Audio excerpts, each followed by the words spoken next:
ప్రధానమంత్రి కాబోతున్నటువంటి సందర్భం మనం చూస్తూ ఉన్నాం.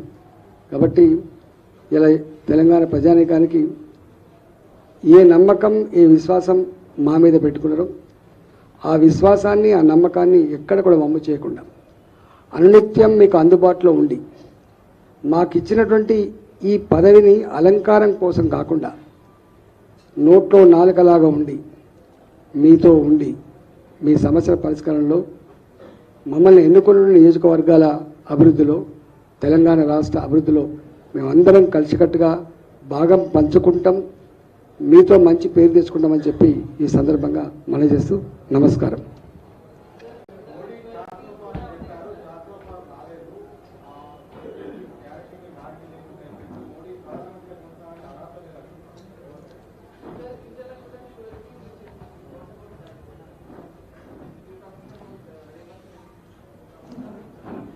రెండు విషయాలు,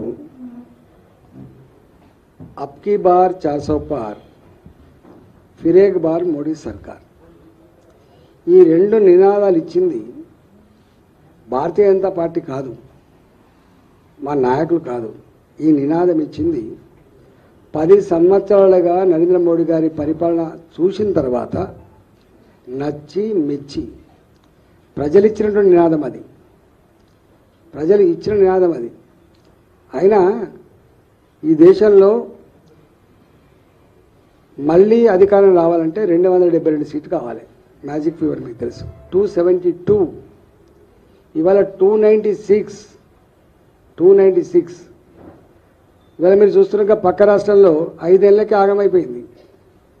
అంతకుముందు మన్మోహన్ సింగ్ గారు కూడా 10 ఏళ్ళు పాలించిండు, మళ్ళా దెబ్బ కొడితే ఇప్పటిదాకా లేవలే. మొదటిదాకా పాలించిన ఈ రాష్ట్రంలో పాలించిన కేసీఆర్ గారు కూడా 10 ఏళ్ళకి ఏమైందో మీకు చూసిండ్రు. కానీ మోడీ గారు మాత్రం ముచ్చటగా మూడోసారి మాకు కావాలని చెప్పి ప్రజలు ఎన్నుకున్నారు, గుర్తుపెట్టుకోండి.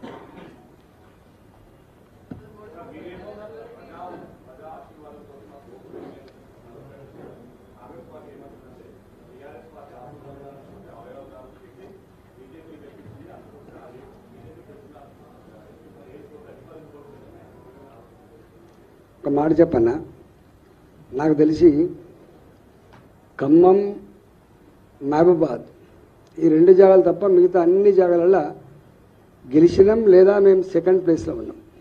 ఒకటి ఇలా గట్లంటే కాంగ్రెస్ పార్టీ బలంతో గెలవలే, వీళ్ళ పథకాల వలనో వీళ్ళ వ్యూహాల వలనో వీళ్ళ గొప్పతనం వలనో వీళ్ళు నచ్చి ఓటేయలే. కేసీఆర్ గారిని గద్దెదించాలని చెప్పి ప్రజలు భావించిండ్రు. అప్పుడున్న పరిస్థితులలో గద్దెదించడానికే ఆల్రెడీ ఎవరైనా చూసి వాళ్ళకి వేసింది తప్ప వాళ్ళ బలం కాదు అది.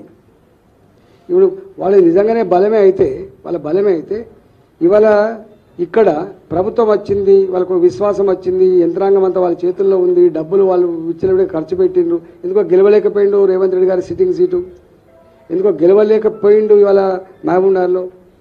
ఇష్యూ ఏంటంటే ఆనాడు కూడా వీళ్ళకు బీఆర్ఎస్ పార్టీ మీద కేసీఆర్ మీద కోపంతో ఓట్లేసింది తప్ప వీళ్ళకి కాదు. ఇప్పుడు ఎట్లా పడ్డాయి ఓట్లు? ఇక ఈ బీఆర్ఎస్ పార్టీ ఇప్పుడు ఉన్న పరిస్థితి కాదు, ఇక్కడ లేదు, నా అక్కడ ఓటెత్తే వచ్చేది కూడా లేదు, ఓటు వేయాల్సింది బీజేపీకే, ఈ రాష్ట్రం బాగుపడాలంటే దేశం పురోగమించాలంటే బీజేపీకి అని చెప్పి భావించిండు. ఇంకా అంతకంటే ఇంకో మాట చెప్తున్నా, మీకు గుర్తు చేస్తున్నాను. మొన్న ఎమ్మెల్యే ఎలక్షన్స్ అప్పుడు ఏం చెప్పింది సార్, ఈసారి అంటే ఏదో వేస్తున్నామా బిడ్డ, వచ్చేసారి మాత్రం మీరు ఎవరు అడగద్దు, మా ఓటు మోడీ గారికి అని చెప్పి ఆనాడు చెప్పిండ్రు, గుర్తుపెట్టుకోండి. మీరంతా సాక్ష్యం, నేను చెప్పడం కాదు.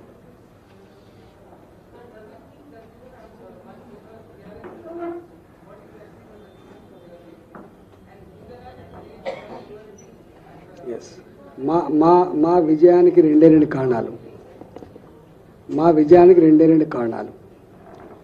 రేపటి ఈ రాష్ట్రంలో ఈ రాష్ట్రాన్ని నడిపే బాధ్యత మీదే అని చెప్పి ప్రజలు చెప్తున్నారు. మీ చేతిలోనే ఉంటే ఈ స్కాములు లేని, ఈ తలదించుకునే పరిస్థితి లేని, ప్రజలు నచ్చే మెచ్చే పరిపాలన వస్తుందని చెప్పి ఆశిస్తుంది. దానికి సంకేతం. రెండో మాట ఏంటంటే దేశంలో కూడా మీరు చూస్తున్నారు ఎన్ని మార్పులు వచ్చినాయండి. ఒకప్పుడు హైదరాబాద్ టెర్రరిస్టులకు అడ్డా, స్లీపర్ సెల్స్ అన్నీ కూడా ఎక్కడుంటాయో ఆందోళనకరంగా ఉంది. బయటికి పోయిన మనిషి తిరిగి వస్తున్నాడు అనే పరిస్థితి. మనం కళ్ళారా చూసినాం. ఇక్కడే సాయిబాబా గుడి దగ్గర బాంబుల పేలులలో తెగిపడ్డ కంటాలని మనం కళ్ళ